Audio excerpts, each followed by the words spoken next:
It started with a smile. Not the kind that warms you. It was too measured, too deliberate. The kind of smile someone rehearses in a mirror when they're about to say something they know you won't like. We were sitting at the kitchen table that afternoon, sunlight cutting through the blinds in sharp lines, dividing his face into light and shadow. I was rolling cookie dough, humming quietly to a Christmas playlist that had been looping since morning. It was supposed to be a simple, cozy December day. But then he said it, so casually I almost missed it. "By the way," he murmured, tapping something on his phone, "I invited Claire to Christmas dinner this year." Claire. His ex. For a second, I thought I misheard him. The name hit like a sound that doesn't belong in your house. Foreign, sharp, and wrong. I laughed. "You're joking." He looked up, not smiling this time. "No, I'm serious. She's in town visiting her mom. I thought, we could all be adults about it." Adults. That word felt like a weapon in his mouth. The rolling pen froze mid-motion. I remember the smell of cinnamon and vanilla hanging in the air, too sweet against the bitterness rising in my throat. "Why would you do that?" I asked quietly. He shrugged. "We're friends now. It's been years, Anna, you know that." But I didn't know that. I didn't know they were still friends. And the way he said it, like it was perfectly normal, made my stomach twist. He reached for my hand, brushing flour off my fingers. "Hey, don't look at me like that. I just thought it'd be nice. Closure, maybe. A good gesture." Closure. That word echoed in my head. I wanted to believe him. I wanted to be the kind of wife who didn't overthink things. But something in his tone, something under it, didn't sit right. That night, I lay awake beside him, watching his chest rise and fall under the faint glow of the TV. He slept easily. Too easily. I stared at the ceiling, my mind running through old memories, things I hadn't thought about in years. The way he'd once said his name in his sleep. The time he accidentally left a text thread open and I'd seen her number at the top. He told me it was work. I believed him then. But now it felt like all those little moments were stepping out of the dark, lining up to form something I couldn't ignore. 3 days later, the house was ready for Christmas dinner. The tree glittered in gold and red. The smell of roasted turkey and pine needles filled the air. Everything looked perfect. Too perfect. I wore a green velvet dress, my hair curled just enough to say I'm fine when I wasn't. I kept checking my reflection, forcing my smile into place, rehearsing my lines like an actress before the curtain rises. At 6:15, the doorbell rang. My heart jumped. He looked at me with that same polite excitement, like this was a reunion he'd been secretly counting down to. "I'll get it," he said. When he opened the door, the cold air rushed in with her perfume. And there she was. Claire. Beautiful, elegant, like time had polished her instead of aged her. A long beige coat, soft waves in her hair, that same confident half-smile I remembered from old pictures. "Hi," she said sweetly, stepping inside like she'd never been gone. Her eyes met mine for a split second. There was no awkwardness in her face, no tension, just calm. Unsettlingly calm. "Anna," she said, her voice smooth. "You look lovely." "Thanks," I managed, my voice thinner than I wanted. She handed me a bottle of wine wrapped in gold ribbon. For the hostess. I took it, forcing a smile. That's thoughtful. Behind me, my husband closed the door and laughed softly. "See, everyone's getting along already." But I wasn't laughing, because when his hand brushed her shoulder as he took her coat, I saw something flicker between them. Quick, subtle, like a spark behind glass. And just for a second, just 1 second, she looked at him like she was remembering something only the two of them knew. That was when I realized this wasn't just a dinner. This was something else. Something I hadn't been invited into.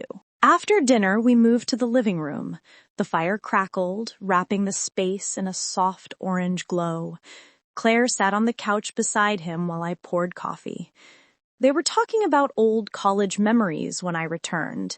Places they'd been, people I'd never met, jokes I didn't understand. When I handed her a cup, she looked up at me and smiled. "You make him happy," she said gently. It sounded kind, but her eyes told a different story. "Thank you," I replied, setting the cup down a little too firmly. She watched me for a long moment. Then she said, "You know, he used to make me happy too." The words were light, but they landed like a crack of thunder in my chest. My husband shifted uncomfortably, his jaw tightening. "Claire." She shrugged. "Just reminiscing. It's Christmas, right?" I felt the air go thin. That's when I decided to get some fresh air. I stepped out onto the porch, gripping the railing with both hands. The cold night bit into my skin, grounding me. Through the window, I could see them, still sitting close, still talking. His hand brushed hers, quick, but not quick enough for me to miss it. Something inside me turned cold. When I went back inside, the conversation stopped mid-sentence. They both looked at me. Two guilty teenagers caught doing something small but telling. I smiled. "Dessert?" Claire nodded. "Sure." In the kitchen, while cutting the pie, I noticed her purse resting on the counter beside my phone. It was open just a little, enough for a folded envelope to peek out. On the front, in my husband's handwriting, was her name. My pulse spiked. I didn't touch it, but I didn't have to, because the way her eyes darted toward the counter when I returned told me everything. That envelope wasn't supposed to be seen, and whatever was inside it was never meant for me. The envelope sat in my mind like a ticking clock. Every sound in the room became sharper. The fire's hiss, the scrape of forks against plates, the soft rustle of wrapping paper under the tree. Claire's voice cut through it all, smooth as ever. "So, Anna, how did you and Michael meet?" My husband. Michael. I could almost hear the hidden laughter behind her question. "At a friend's party," I said, keeping my tone steady.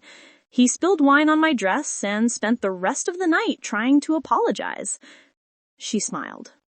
"That sounds like him." The way she said him, gentle, familiar, nostalgic, made my stomach tighten. Michael laughed too loudly. "I was nervous, okay?" Claire tilted her head. "You were never nervous with me." The silence that followed was a living thing. I felt it crawl across the table. I took a slow sip of coffee and forced a smile. "Maybe you just never scared him enough." Michael looked at me, startled by my tone. For once, it was him who shifted uncomfortably. Later, when the dishes were cleared and the candles had melted into uneven wax towers, Claire suggested a game. "A Christmas tradition," she said lightly. "Truths and wishes. You pull a card, you answer what it says. Simple." Michael hesitated. "We haven't done that since college," she finished for him, smiling. "Exactly." I almost said no, but curiosity, sharp and dangerous, won. Claire shuffled the small deck of handwritten cards from her bag. I wondered how long she'd planned to bring them. She held them out to me. "You start." I drew one. "What's the one thing you'd change about your partner?" "Easy." I looked at Michael, his nervous smile twitching at the edges. "I'd change how easily he forgives himself." His smile froze. Claire's eyes gleamed. Her turn. She pulled a card and read it out loud. "What's something you never told the person you loved the most?" For the first time, her calm cracked. She stared at the card for a heartbeat, then looked at him. Michael's hand tensed on his glass. I'd tell him that some goodbyes aren't real. They're just pauses. The words hung between them, fragile and deliberate. Michael's throat moved as he swallowed hard. Claire. She smiled again, but her eyes were wet. Relax, it's just a game. When she left the table to get her coat, I followed her into the hallway. Nice game, I said quietly. She turned, her perfume a mix of vanilla and cold air. It's an honest one. What's in the envelope? I asked. Her expression didn't change, but her fingers tightened around the edge of her purse. I think you should ask your husband, she said finally. It's his handwriting after all. She stepped closer. You seem smart, Anna. You already know something's wrong. You just don't want to see it. Before I could speak, Michael appeared behind me. Everything okay? Claire smiled sweetly. Perfect. Thanks for dinner. She kissed his cheek, too slow, too deliberate, and walked out into the snow. The door closed. The silence that followed was deafening. Michael let out a shaky breath. That was awkward. I stared at him. What's in the envelope? He blinked. What envelope? The one on the counter with her name on it. His mouth opened, then closed. It's nothing, just an old letter I found while cleaning the study. I thought she might want it back. Why didn't you tell me? Because it's nothing, he said again, his voice firmer now. But his eyes gave him away. He wasn't just hiding a letter. He was hiding himself. That night, after he went to bed, I couldn't resist. I went to the kitchen, heart pounding, and found the envelope exactly where it had been. My name wasn't on it, but the house was mine, the life was mine, and whatever truth it held, I had a right to it. I slid it open carefully. Inside were two things, a photograph and a note. The photograph was old, 5, maybe 6 years ago. Michael and Claire stood together in front of a cabin, snow falling around them. But it wasn't the picture that stopped my breath. It was what was written on the back. For our secret Christmas. Always. My fingers trembled as I unfolded the note. Only one line, written in his unmistakable scrawl. I can't tell her yet. Not until after the holidays. I didn't sleep that night. The note burned in my mind like a quiet fire. I can't tell her yet. Not until after the holidays. Every word replayed itself until it no longer sounded like handwriting on paper, but like his voice, whispering in the dark beside me. Michael slept soundly, one arm slung over me, his breath even. I lay perfectly still, staring into the shadows, wondering how many times he'd held her the same way, whispered the same soft promises. By morning, the photograph was hidden in my nightstand drawer, tucked under old scarves and forgotten jewelry. But I could still feel its weight every time I looked at him. He was cheerful over breakfast, humming along with the radio, pouring coffee like nothing had shifted. When he leaned down to kiss my temple, I flinched. He noticed. You okay? Did you mean it? I asked. He paused. Mean what? The letter. His hand froze around the coffee pot. You opened it? I didn't answer. He set the pot down carefully. Too carefully. That wasn't for you. It was in my kitchen, I said. Everything in this house is for me to see. For a moment, the only sound was the soft click of the radiator. Then he sighed. It was an old letter, Anna. Something I wrote years ago. It didn't mean anything. Years ago? I reached for my phone and pulled up the photo I'd taken of the letter before hiding it away. Then explained this date in the corner. It's from last December. He blinked, the lie collapsing in his eyes before it ever reached his mouth. Claire needed closure. We met last Christmas, after her father died. She was broken. I was trying to help. You wrote her love notes? It wasn't love, Anna. It was confusion. I thought I could comfort her. By lying to me? He rubbed his temples. It wasn't supposed to go this far. She needed something familiar.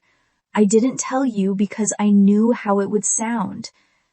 I laughed once, a short, sharp sound.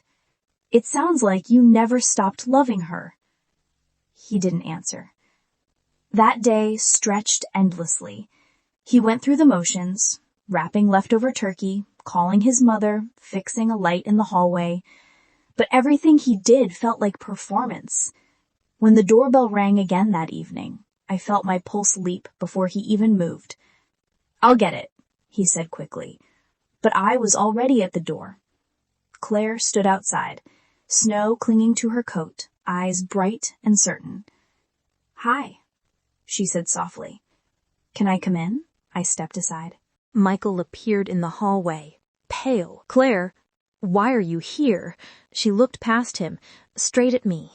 Because I'm done being the secret. The words hit like a gunshot. I crossed my arms. You should probably explain what that means. She took a deep breath. He told me you were separated, Anna. He said the papers were coming after the holidays. He said he just needed time to make it clean. I felt the ground shift. That's a lie. Michael's voice cracked. Claire, stop. She turned on him. You said we were starting over. You said this dinner was your way of showing her it was done. My hands went cold. Is that true, Michael? He stammered. I didn't mean it wasn't supposed to happen like this. Claire's laugh was small and bitter. He said that a lot. The air in the room was electric, heavy with things that could no longer be unsaid. For a moment, none of us moved. Then I spoke, calm and clear. Leave, I said.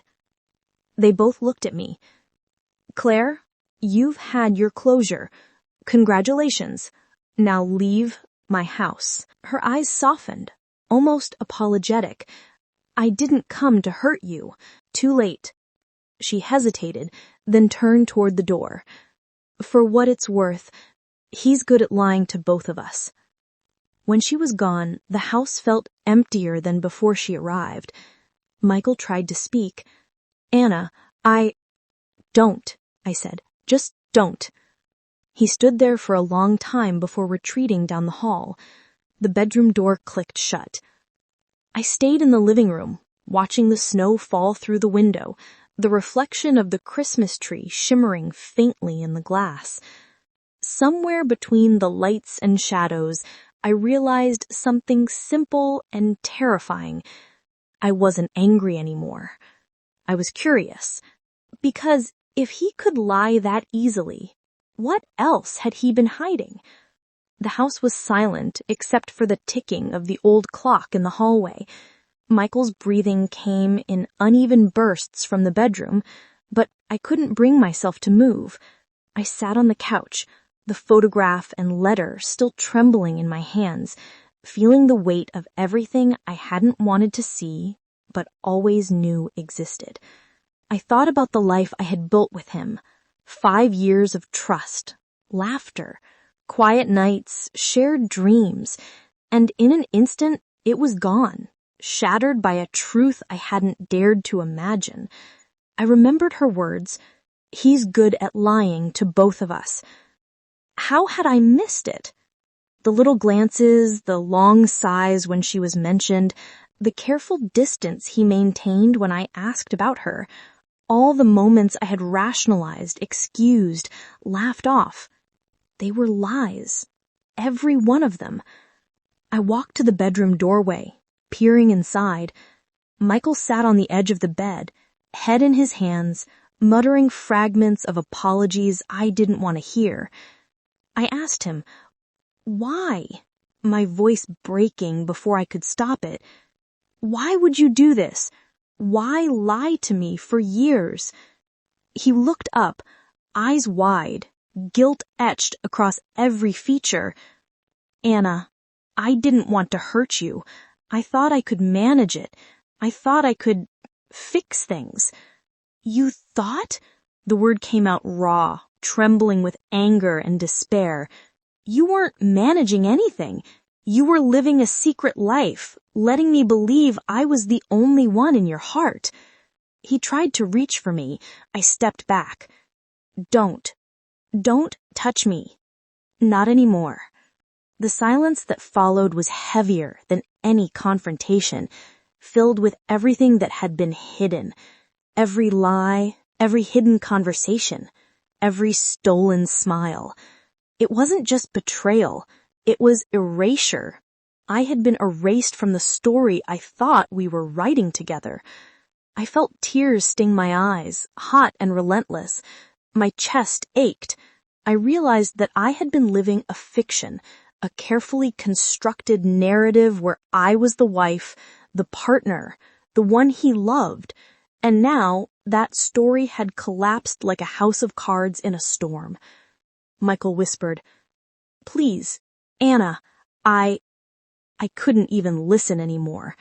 The voice I had loved, the man I had trusted, had become a stranger. Everything familiar now felt poisonous. I left the room, clutching the letter and photograph to my chest. I didn't want to see him, hear him, or feel the warmth of his hand ever again. I went to the living room, sank into the couch, and let the tears come. Hours passed. The Christmas tree lights flickered, softly casting shadows on the walls, but I didn't notice. I didn't care. My world, once filled with comfort and love, had narrowed to the sting of betrayal and the hollow ache of loss.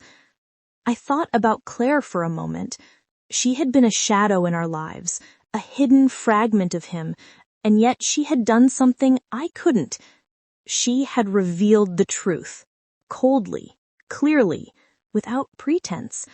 By the time night fell, I had made my decision. I wouldn't beg, I wouldn't plead, I would not allow him to shape my pain or my life anymore. Morning came, bright and indifferent. Michael was silent, knowing the confrontation had already claimed its toll.